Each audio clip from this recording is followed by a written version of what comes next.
Okay, so this is the example, and this is the everything. This, okay, since we are bullish, so our premium levels, once we retrace from those premium levels, getting in our discount levels, we are going to use those premium arrays as our target points.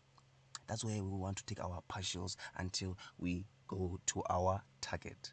This is where we want to take our partials. I mean, taking profit while the market, while you still have other orders, taking some profit while you still have some other orders running, while you still have some other contracts running. That's what I'm talking about. If you don't get it, don't give up. You get it. All right. Don't forget about it. Let's continue. Well, yeah, and below here, the premium and discount levels, we're going to use it as our point of entries, as the market as the market will be bullish, because we want this premium, I think, discount arrays to act as our support. This wants to act as our resistance, so it will be like walls, but not the classic support and resistance. This is the smart money way of thinking. The smart money way, like, I am the machine and I am teaching you the algorithmic way of thinking, because I am a machine. Who knows it better, if not I, if not the ghost in the machine? I'm talking about ICT, and I'm talking about myself, the machine, obviously, who is a ghost too. Like, bro, I'm the greatest trader of all time in this country, and even in the world. If ICT doesn't believe it, ah, whatever. I almost say something that's good. I respect the man, but I'm the greatest trader of all time.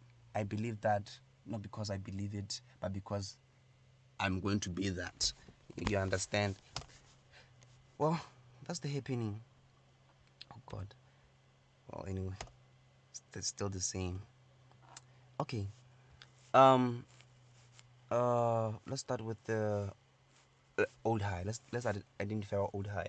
Our old high will be that highest peak there, that highest whatever peak there before it went out and retraced to our discount levels. That will be our old high, and at our old high, the kind of entries that we can get at those old highs are like turtle soup. I'll teach you about turtle soup in the future. Um, yeah, that's the entry level. That's the only way that we can enter there. Or at the moment when the market breaks a, a, a significant old high or historic high, the moment it breaks, we want to what we want to do is to buy, is to no is to sell, is to take sell orders at those buy stop orders. The moment when stop orders are triggered, that's when smart money is able to sell, because there is liquidity of buys in that market. So the moment they manipulate those buy orders to be triggered, we're going to sell with smart money. If you have the balls of what can I say, of an elephant that are very hard like a stone, if you have those balls, those kind of cojones, you can sell at those levels, and that'll be your entry model. That'll be the model. It'll be like a turtle soup. Why is it a turtle soup? Because it is a failure swing, and you know, turtles, they can fail in everything when it comes to speed. It will fail everything. Cooking, in bed, everywhere, it will fail. If you have a turtle soup kind of style that you're using in bed, you won't sleep well. You need fast sleep. You need to take some, pills and sleep fast. If you get it. If you don't get it, forget about it. Yeah, we have turtle soup, and we have rejection blocks. What is our rejection block? Above there, that would have made it high, is our rejection block. Our turtle soups, we're going to take them at our rejection. The moment when our rejection block prints, the moment when it's still forming, that's where we enter. The rejection block that is made is where we would have taken our turtle soup. Is where smart man would have taken its sell orders to the downside. And those will be, it will be like a candle like this, and we have a long candle. Those long candles, we treat them as rejection blocks. We treat them as a block by itself. we also treat them as supply zones. Yeah. If somebody doesn't treat that as a supply zone, just know that the machine treats that as a supply zone for himself.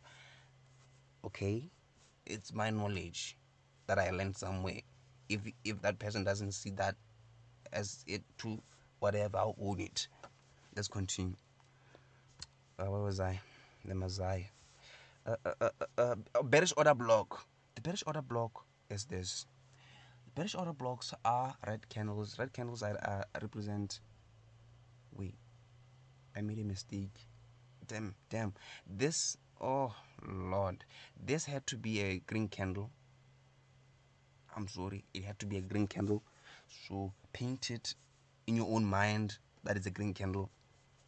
Yeah, that's our bearish order block. These are consecutive. If they are consecutive green candles, that will still be an order block in a bigger time frame, in the monthly time frame. If we are in the weekly, that would be a bigger order block. That would be an order block, one order block in the monthly. If they are consistent in the order block, order green, that itself will be an order block. But when you refine it at that time frame, it will be the last down up candle that printed is green color to the downside. That will be the order block. We respect resistance when we return at those levels. I get it. From discount to those levels. And then we have the supply zone. Supply zone is red. I wanted to make a red color. Sometimes when I do these things, I am high as a kite and I see colors at the highest level, and hence I confuse them like I'm colorblind but not really, and I'm not colorblind but not really. So this is the thing. This is the supply zone, whatever. We have fair value gaps. Fair value gaps are these things. I have made an example here.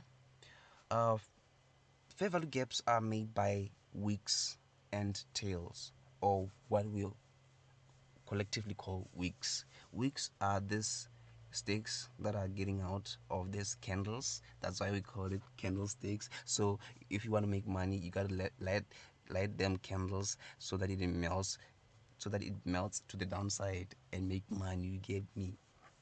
And whatever. So this wick of this candle and this wick of this other candle, there has to be a middle candle.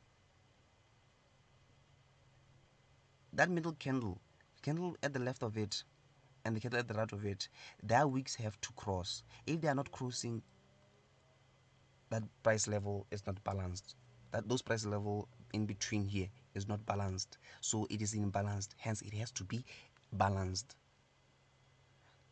What do I mean by that? I'll tell you. Be patient. Look at here. You see, this is the middle candle again. The candle at the left, its wick, and the candle at the right, its wick, have crossed. They haven't left a space like here. This candle in between, the candle at the left and the right, left whatever the space in between. And when the space in between, this somebody is going to enter. Like when you don't have money in your relationship, somebody is going to another man is going to enter financially at your girlfriend, at your wife, at your whatever. I don't care. You understand? If you have something leaking, somebody's going to feel it. That's why relationships are just a construct. I don't know English. I don't know if I'm saying it right, but are just an imaginary thing that we want, just labels. Now, my nigga. Could I just like Nike? You can ban Nike and go buy another Nike. That Nike wouldn't matter. Just like your ex doesn't matter right now, because this thing about relationships is just thing that we constructed, labels, like labels that we have put ourselves, like we have parents, we have children, we have whatever. That's our labels. We are animals. We are machines. I'm a machines, you are animals. Human beings, kind of animals that think that they are smart but not real. Yo, where was I? So yeah, the space in between there, that's a fair value gap. Fair value, like the word definition, fair value, that's where we want to see the transactions happening. There was heavy selling here, there was what, a heavy selling here, hence price wasn't able to come and mitigate some orders here, left gap to go to the downside to do its things. Right,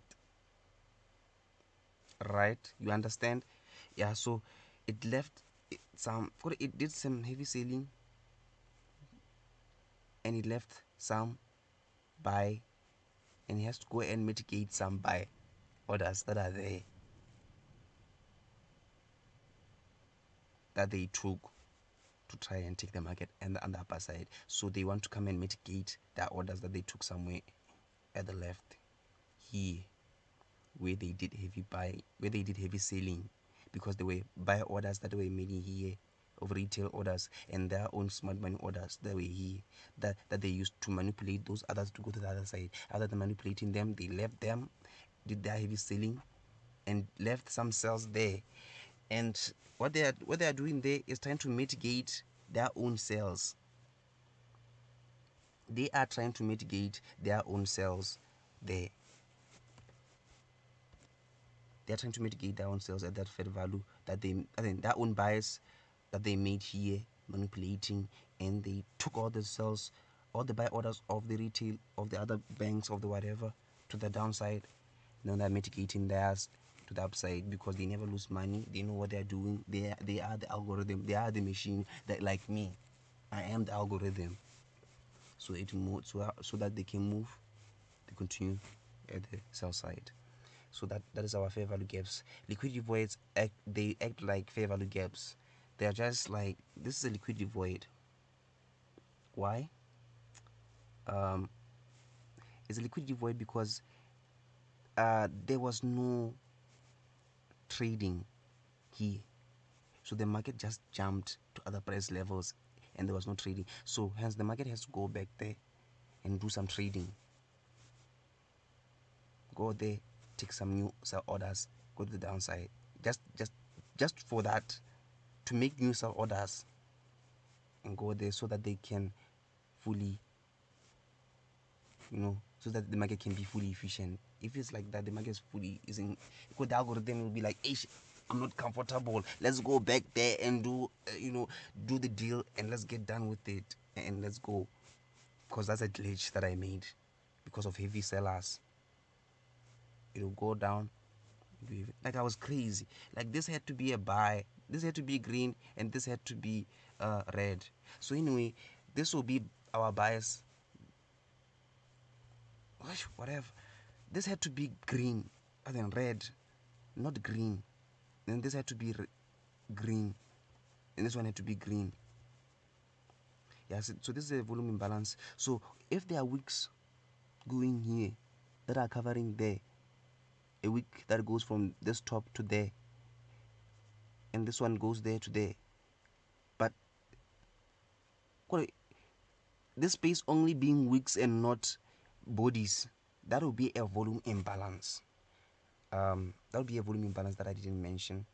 That would be a volume imbalance if there are wicks there, because there's no volume, but there was some trading, but no heavy volume. So we will mitigate there to do some volume, whatever, and continue. And then we have, after liquidity voids, we have bearish breaker. The bearish breaker is this one that broke price to the upside. It broke the structure doing its manipulation. They started buying from this breaker block, whatever, breaker block, or block. Bearish, oh sorry, bearish breaker block.